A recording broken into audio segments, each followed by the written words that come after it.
Muy buena gente, ¿cómo están? Quien les habla es Lucas Ricci en un nuevo video y esta vez vamos a hablar de Kimetsu no Yaiba Yukakugen, la segunda temporada que finalmente terminó adaptando el manga de Kiyoharu Gotouge. Finalmente tenemos la segunda temporada completa y quería dar mi opinión respecto a lo que vi en estos escasos pero espectaculares 11 episodios. La primera temporada se estrenó en 2019 y podríamos decir que Kimetsu no Yaiba es el icono y el representante mundial del anime hoy en día. Es el anime por excelencia y hablando de anime estoy hablando justamente de su animación porque es de lo que más destaca.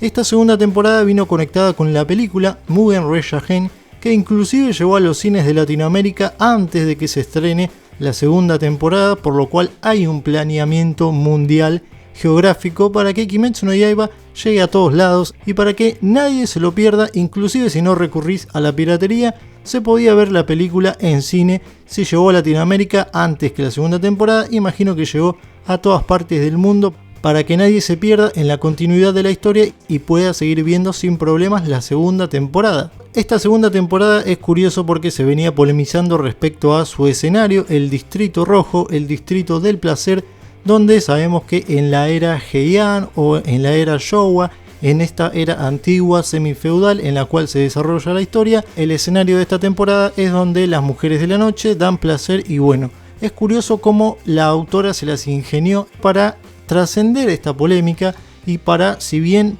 algunos podrían quejarse de que es una mala imagen de Japón o es una imagen o una reproducción retrógrada que ya no representa lo que es Japón, por más que ya tiene Kabukicho y esta imagen de distrito de placer y prostitución podría dar una imagen, si bien histórica, icónica, también al mismo tiempo podría dar una imagen negativa, pero la autora se las ingenió para hacer un guiño inclusivo y si bien la historia se desarrolla en este distrito, al mismo tiempo los personajes protagonistas, Tanjiro y sus amigos, se disfrazan de mujer para hacerse pasar por servidoras y infiltrarse en este barrio, lo cual hace una bipolaridad muy interesante porque algo que en principio es polémico se combinó muy bien con otro elemento que lo hace aceptable, tolerable e inclusive tiene un grado muy importante de comedia, los primeros capítulos del arco que después se van volviendo cada vez más oscuros y con más acción dramática. Hablando de la historia en términos reales, no hay demasiados elementos nuevos que se nos presenten en este arco, si bien aparece el pilar del sonido Tengen Uzui,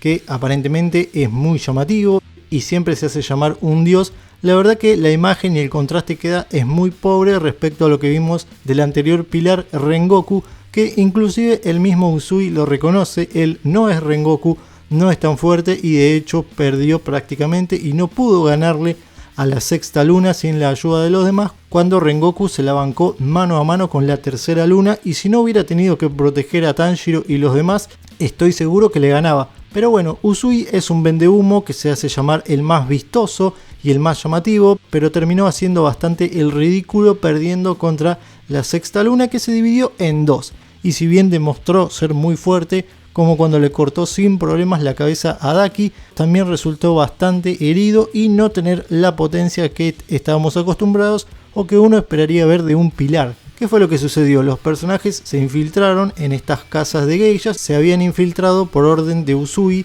que envió a sus esposas porque había sospechas de que un demonio rondaba por el Distrito Rojo. Ellas desaparecieron, así que él los mandó a ellos para investigar y finalmente encontrar y derrotar a este demonio. Realmente el arco tiene dos puntos fuertes, que es cuando Tanjiro finalmente despierta su marca de flama y empieza a usar la danza de llamas sin restricciones. Tiene un power up muy impresionante que dura segundos, que dura parte de un capítulo nada más, pero es muy impresionante realmente lo que hace. Eso es uno de los mejores puntos, seguido de la transformación de Nezuko como este power up invadido por la sangre demoníaca que la hace un demonio igual o incluso más fuerte que una luna demoníaca cuando se sale de control. Estos elementos, si bien son nuevos, es lo mismo que sucedió en temporadas anteriores cuando, por ejemplo, Tanjiro descubrió por primera vez la danza de fuego, por lo cual un nuevo power-up peleando contra un enemigo realmente no es nuevo y aunque yo ya había leído el manga,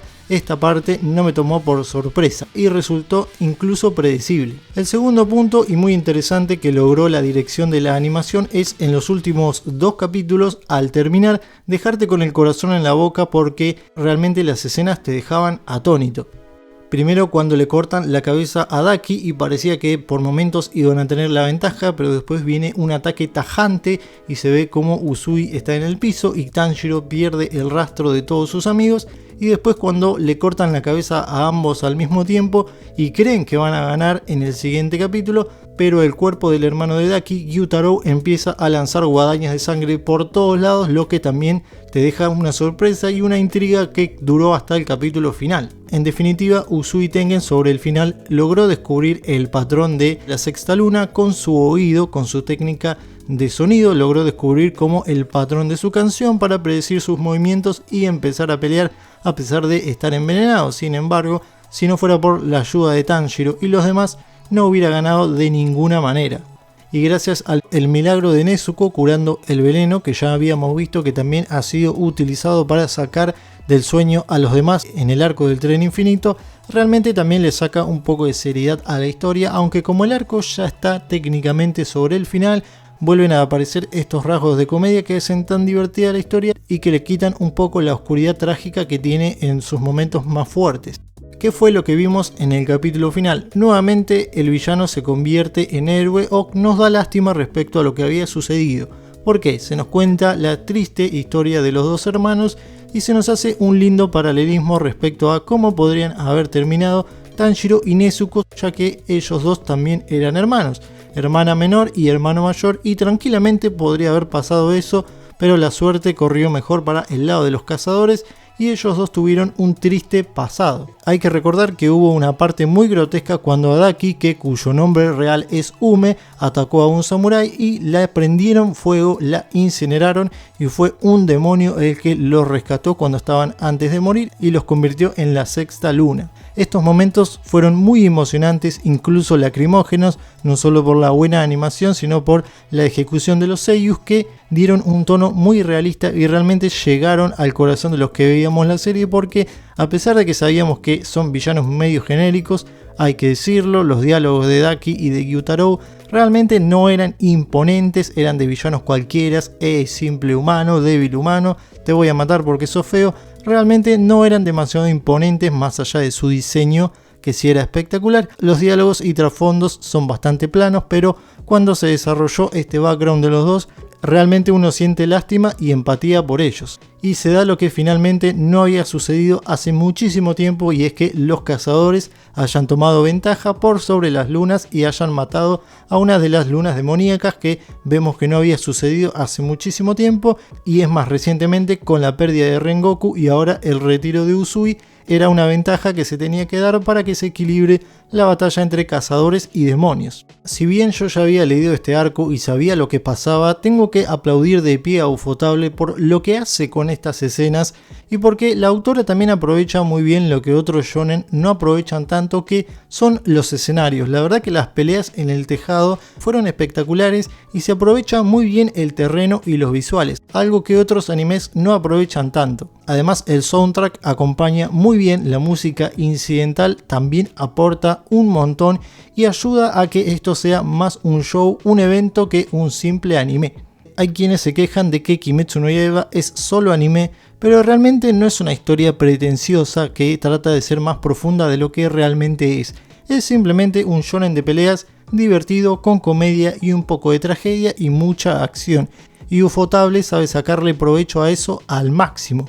Si venís viendo animes hace años, te habrás dado cuenta que, especialmente en los shonen long runners, es decir, los que no terminan y tienen un capítulo cada semana, hay momentos clave donde el estudio pone un poquito más de ganas, un poquito más de presupuesto y se ve mucho mejor que antes. Si Naruto hubiera tenido durante toda su programación una animación igual que la última pelea de Naruto y Sasuke, la historia hubiera sido otra. Si Boruto tuviera una animación todos los domingos igual de buena que ese capítulo donde apareció Kawaki, tendría sin duda un 50% más de imagen positiva. Si Black Clover hubiera sido animado por Ufotable, no tengo duda que hoy en día ocuparía sin dudas y enteramente el lugar de Kimetsu no Yaiba. No tendría ningún problema para eso. ¿Qué es lo que sucede? Las historias que generalmente tienen un capítulo bueno o dos bien animado a lo largo de capítulos promedio y a veces con animación incluso mala, Kimetsu no Yaiba lo da el 100% todo el tiempo. Es ese capítulo clave de los shonen que tiene buena animación,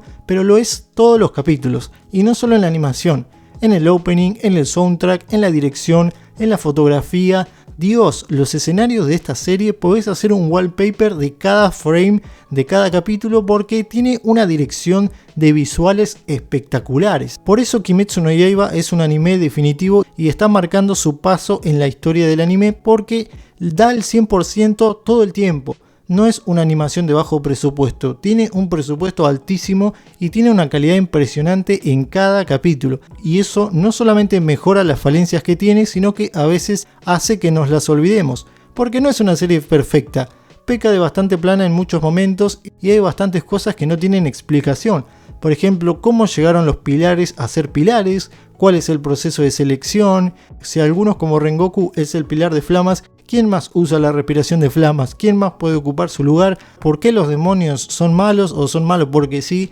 ¿Cuáles son sus motivaciones? Hay muchas cosas que no tienen respuestas y que se dan simplemente porque sí, como por ejemplo la aparición de la nada de Akasa para pelear con Rengoku cuando cayó el tren infinito, que simplemente después dicen que fue una orden, pero fue bastante conveniente para la historia. Y así podríamos nombrar un montón de cosas decadentes de la historia. Pero la animación es tan buena que nos hace olvidarnos incluso de eso y lo convierte en un espectáculo. Realmente tuvo secuencias superadoras de las temporadas anteriores y Ufotable cada vez pone la vara más alta. Inclusive estuvo cara a cara peleando con MAPPA y Shingeki no Kyojin, que curiosamente los fans, en vez de disfrutar ambas series, disputaban domingo a domingo a ver cuál tenía mejor animación o cuál había sido mejor episodio, al que claramente Kimetsu no Yaiba supera la animación de MAPPA, pero de todas formas ambos dos fueron superados por Marin de My Dress Up Darling, que no hay con qué darle a esos pechos animados por Cloverworks. Así que bueno, en definitiva, como comenté, me ha parecido un show, un espectáculo.